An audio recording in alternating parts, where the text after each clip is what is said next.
California State Supreme Court ruling states that every citizen has the right to stand and observe a police officer carrying out his duty as long as they stand a reasonable distance away. A reasonable distance, that particular ruling was constituted as 8 to 10 feet. I'm standing approximately 20 feet from you, and I'll observe you whether you like it or not. Now, you have to imagine 30 or 40 black folks standing by listening to this stuff. And some woman say, well, go ahead on and tell it, brother. I mean, that's capturing the imagination, the feelings, the emotion. Some other blacks say, man, he scratches his head. What kind of Negroes is these? America's black ghettos were now war zones.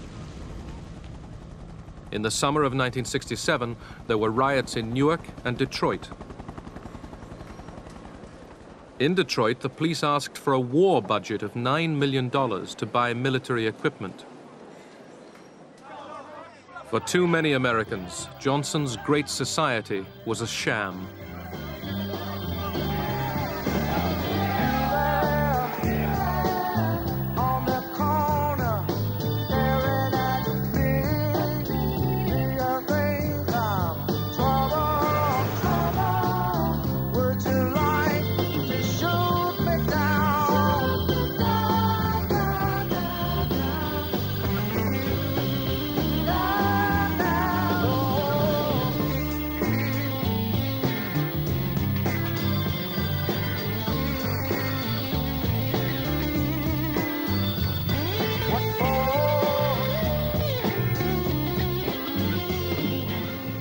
In March 1968, as the war in Vietnam and conflict at home continued, Johnson threw in the towel.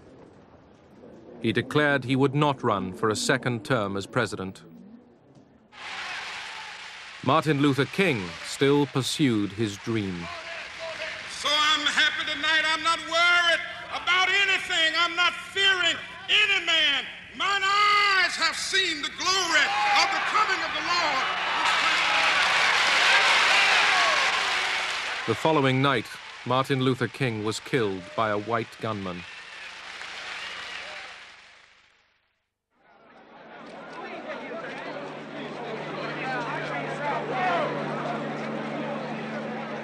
Behind the mule wagon carrying King's coffin was a bare-headed Bobby Kennedy.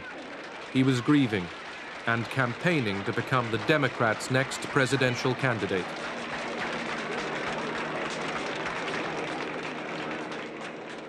The country wants to move in a different direction. We want to deal with our own problems within our own country, and we want peace in Vietnam. Bobby Kennedy won the California primary. His rival, fellow Democrat Eugene McCarthy, was also for peace. McCarthy supporters watching television saw another Kennedy killed by an assassin's bullet.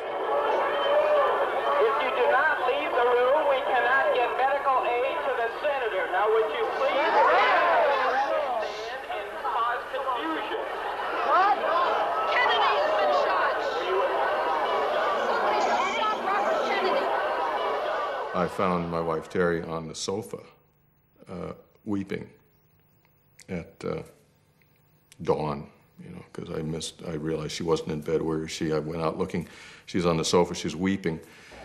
And of course the news is still rolling, you know, and the playbacks of the assassination, and I just could not come to grips with that one. I thought this proves it, you know, that their good men are being sent to slaughter.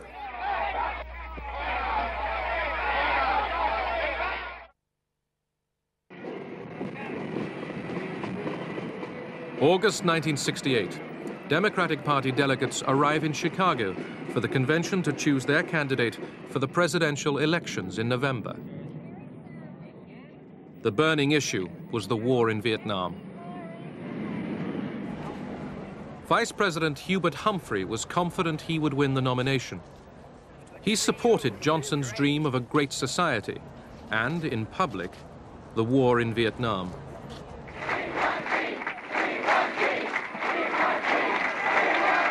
The hopes of the anti-war faction within the Democratic Party now lay with Senator Eugene McCarthy of Minnesota. When I moved into my headquarters in the hotel, I had Secret Service. They were very honest people. And they said, look, this room is not bugged. You can say anything here. but don't talk on the telephone because you've been tapped. We know you're tapped. The authorities were nervous. 100,000 anti-war demonstrators were expected in Chicago. We permit people, we don't care who they are, to come to Chicago and visit us.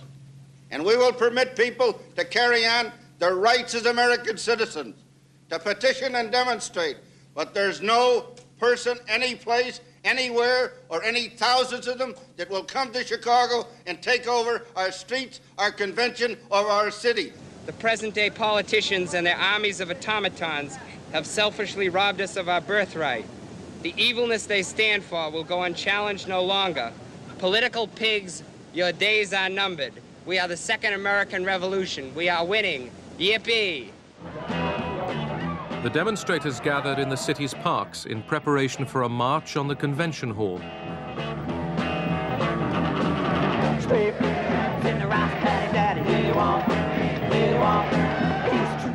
Mayor Daley had no intention of allowing them to march anywhere and wanted them out of the parks. They wanted a focal point, and a focal point would be the park. Daley said, you can't sleep in a park. They said, we're going to sleep in a park.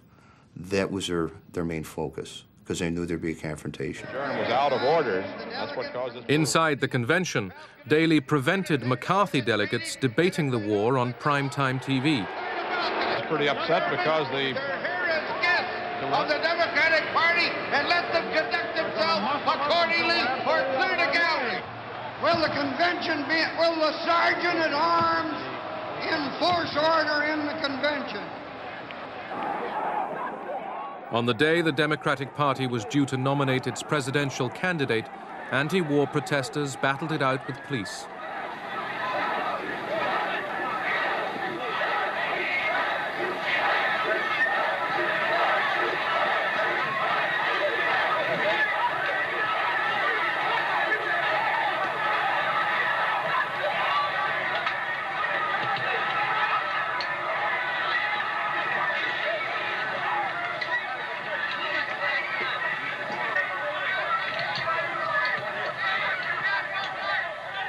It was quite an experience, really, having, I don't know, the numbers, 40, 50 policemen yelling, "Kill Davis," with a much bigger group behind them.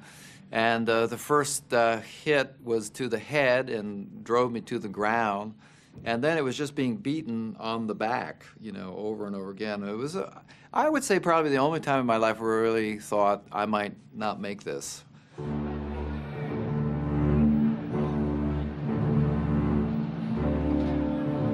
As the Democratic Party convention lined up behind Humphrey, the peaceniks made one last attempt to march on the convention hall.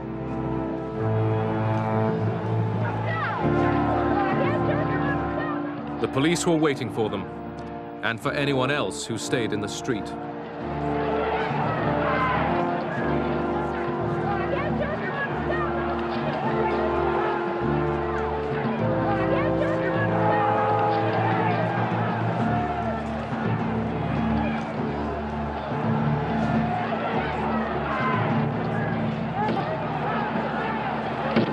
The majority of people supported the Chicago Police and Convention. I think there was a poll afterwards with about 78% of the people in the U.S. supported the Chicago Police. At the convention, McCarthy supporters were overwhelmed. Vice President Hubert Humphrey became the Democrats' candidate for the presidential elections in November.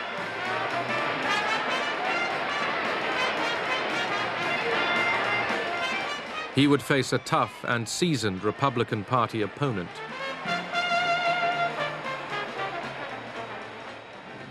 When the strongest nation in the world can be tied down for 4 years in a war in Vietnam with no end in sight, when the richest nation in the world can't manage its own economy, when the nation with the greatest tradition of the rule of law is plagued by unprecedented lawlessness, when a nation has been known for a century for equality of opportunity is torn by unprecedented racial violence, and when the President of the United States cannot travel abroad or to any major city at home without fear of a hostile demonstration, then it's time for new leadership for the United States of America. He was saying, I'm tougher, I'm smarter, I understand the world better. My opponents are divided. They've been taken over by the fringe elements of the Democratic Party, and a bunch of loonies are in charge. We're stable. We have a sense of direction. You know where we stand on things. You can confide in us. And we won't let the Russians or the Chinese push us around.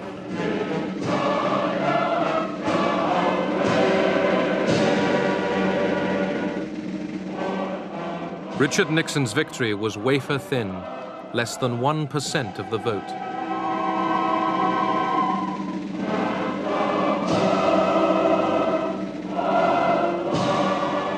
The Cold War and the war in Vietnam would continue.